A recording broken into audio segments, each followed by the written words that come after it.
बिस्मिल्लाहिर्रहमानिर्रहीम। अस्सलाम वालेकुम नाजरीन, मैं अपनी वीडियो में आपको खुशामदीद कहती हूँ। उम्मीद करती हूँ आप सब खैरियत से होंगे। यहूदियत बनी इसराइल जिनका जिक्र मैं अपनी पिछली वीडियोस में कर चुकी हूँ, आज मैं उसके अगले पार्ट पर जाती हूँ। जाने से पहले आपसे गुजारिश है कि मेरे चैनल को सब्सक्राइब लाजमी करें। जब इसराइल की हुकूमत कहलाई गई तो इसके बाद, इसके इख्तलाफ के बाद इसराइल की हुकूमत मतवातर बुत प्रस्ती की तरफ राग़िब होती गई और तरात के उलमा से छोड़कर यहूदियों की तरफ भाग आए और मूसी मजहब का गैर यहूदी हुकूमत बन गई। चाचा पहले तो इसराइल की हुकूमत के बशिंदे और यहूदी हुकूमत के बशिंदों में फ़र्क करने के लिए यहूदिया के बशिंदों को यहूदी कहा जाने लगा, लेकिन जो जो मजहबी इख्तलाफ की खलीज बढ़ती गई, ये यहूदी का लफ्ज़ मकाम रिहाइश को बताने की बजाय मज़हब को बताने के लिए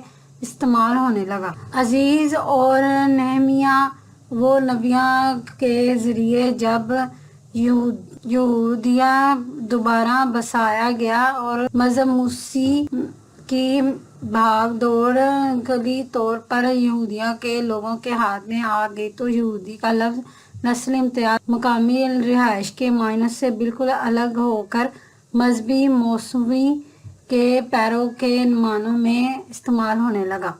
यहूदियत मौसूमी के पैरों यानी मूसा अलैहिस्सलाम की उम्मत शरीयत की इस्लाह में यहूद वो लोग कहलाते हैं जो हज़रत मूसा अलैहिस्सलाम पर ईमान रखते हैं और इनकी किताब जो नाजिल हुई है इस पर अमल करते हैं।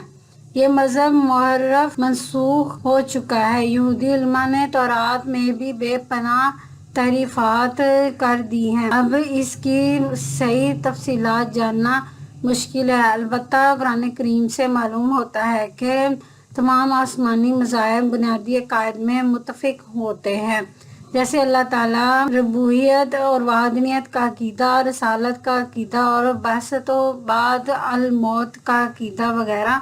कुरान करीम की मुख्तलिफ सूरतों और आयतों में यहूदियों के सिलसिले में ज़रूरी तफसीलात मौजूद हैं।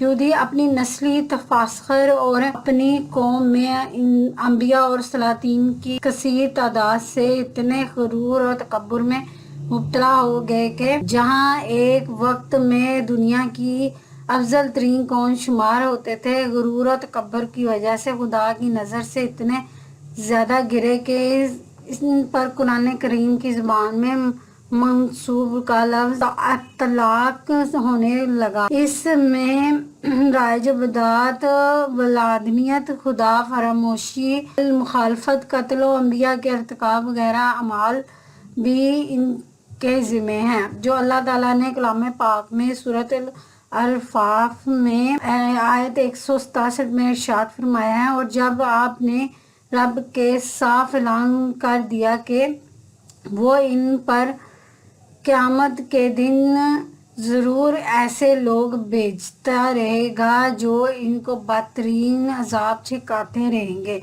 बिलाशुबा आपका रब यकीनन जल्द सज़ा देने और यकीनन वो बेशक बख्शने वाला और रहम करने वाला है। इस आयत में अल्लाह ताला ने ये जिक्र फरमाया है कि क़यामत तक यहूदियों के लिए ज़िल्लत और गुलामी मुकद्दर कर दी गई है। तफसीरुल कबीर अल अरफ़ाफ तहतुल आयात 167।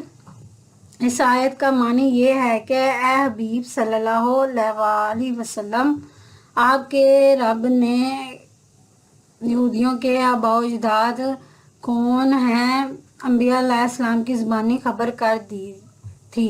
अल्लाह ताला क़यामत तक यहूदियों पर ऐसे अफराद मुसल्लत करता रहेगा जो इन्हें ज़िल्लत और गुलामी का मज़ा चखाते रहेंगे। चनाचे अल्लाह ताला ने यहूदियों पर बख्त नसर, संजारियत और रूमी ईसाई बादशाहों को मुसल्लत फरमाया, जो अपने अपने ज़मानों में यहूदियत को सज़ा अज़ीज़ पहुँचाते रहे। फिर मुसलमान सलातीन इन पर मुकर्रर हुए, फिर अंग्रेज़ों ने की गुलामी में रहे। करीब के दौर में भी जर्मनी में हिटलर ने इन्हें चुन चुन कर कत्ल किया, अपने मुल्क से निकाल दिया। यहूदियों کی حرکتیں ہی ایسی ہیں کہ کوئی سلطنت انہیں اپنی ملک میں رکھنے پر آمادہ نہیں ہوتی۔ یہی وجہ ہے کہ موجودہ دور میں بھی کسی سلطنت نے اجتماعی طور پر انہیں اپنے ملک میں نہ رکھا بلکہ انہیں فلسطین میں آباد کیا، اور یہی سے انشاءاللہ عز و جل ان کی بڑی تباہی کا آغاز ہوگا انشاءاللہ۔